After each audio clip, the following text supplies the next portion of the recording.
आनंदित हो रहे हैं। आहा। पर दशरथ जी को लगा कि गुरु जी ने कहा कि तुम्हारे 4 पुत्र हुई हैं सुतचारी, 4 पुत्र होंगे, हुए ना? लेकिन अभी तक तो एक ही खबर सुनने को मिली। इतने वेगदास से दौड़ी दौड़ी आई, महाराज महारानी कैकेयी ने भी एक पुत्र को जन्म दिया और सुमित्रा के भी 2 पुत्र हुए। आहा। अब दशरथ जी प्रसन्न हो गए और पुलकित होकर के झूमने लगे। दौड़ पड़े खुद महाराज श्री परमानंद, पूरी मन राजा कहाँ ही बुलाए, बजावहु बाजा। बड़े प्रसन्न हुए, खुद ही बाजे गाजे वालों के पास दौड़ पड़े, भैया कुछ तो गाजे बाजे बजाओ। सभी लोग महाराज झूम रहे हैं। बाबा भोलेनाथ भी वेश बदल कर आए।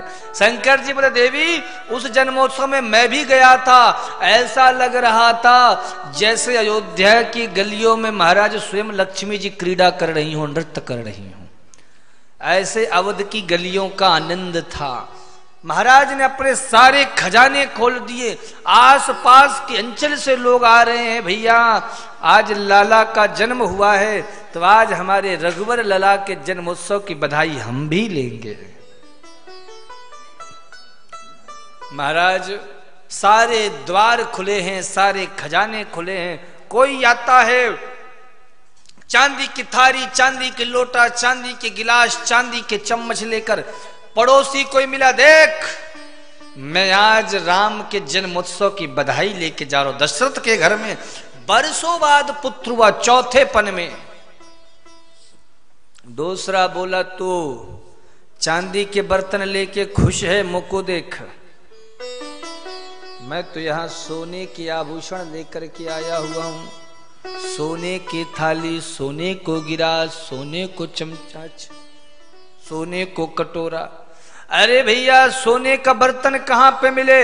बोले पश्चिम वाले गेट में। अरे मैं तो केवल दक्षिण वाले गेट पे गया था। महाराज वो दौड़ लगा दिया, भैया आज तो राघव सरकार के जन्मोत्सव की बधाई मुझे भी मिलनी चाहिए। अब उसने सोने के बर्तन लेकर के और फिर पहुंचा, देख मैं सोने का बर्तन लेकर के आया हुआ हूं। इतने में एक और मित्र आया, बोले तुम लोग सोने को बर्तन को पाकर खुश हो, देख मैं क्या लेके आया हूं। क्या ले आया? बोले मैं तो हीरे की अंगूठी ले आया, हीरे का हार लेके आ गया। भैया वह कहां पे मिला? बोले पूरब वाले गेट पे। अरे राम राम, हम तो पश्चिम वाले पी गए थे। तो महाराज उसने सोने के भी बर्तन वहीं पटक दिए। बाबा भोलेनाथ कहते हैं पार्वती उस जन्मोत्सव की ऐसी छवि थी जैसे रमा लक्ष्मी सिद्धि नवनिधियां वहीं सुंदर अवध की गलियों में क्रीड़ा कर रही हूं। और रहस्य की बात यह है कि मैं भी वेश बदल करके और राम जन्मोत्सव का आनंद लेने के लिए गया था। सब आनंदित तो हो रहे हैं। मास दिवस भा दिवस पुनि मरम न जाने कोई। 1 महीना हो चुका था लेकिन किसी को समय का ज्ञान नहीं हुआ। क्यों 1 महीना हो गया, किसी को पता क्यों नहीं चला? बोले इसलिए नहीं चला क्योंकि सूर्य की गति रुक गई थी। भगवान सूर्य महाराज अयोध्या के ऊपर आने के बाद चलना आगे बढ़ना भूल गए। तो सबको दर्शन मिल रहा है लेकिन एक चंद्रमा है जिसको दर्शन नहीं मिल रहा।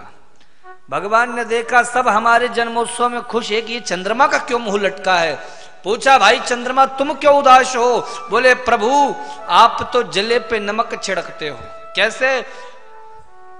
बोले एक तो आपका जन्म दिन में हुआ, दूसरा सूर्यवंश में हुआ,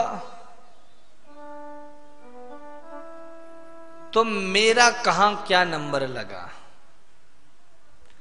भगवान बोले इसमें दुख की क्या बात है, इस बार सूर्यवंश में हुआ जन्म, अगली बार चंद्रवंश में हो जाएगा। इस बार दिन में जन्म हुआ है, अगली बार रात में हो जाएगा। और फिर भी तुम्हें संतोष ना हो तो लोग हमारे नाम के बाद तुम्हारा नाम अवश्य लेंगे। इसलिए राम जी का पूरा नाम है श्री राम। बोलिए रामचंद्र भगवान की जय।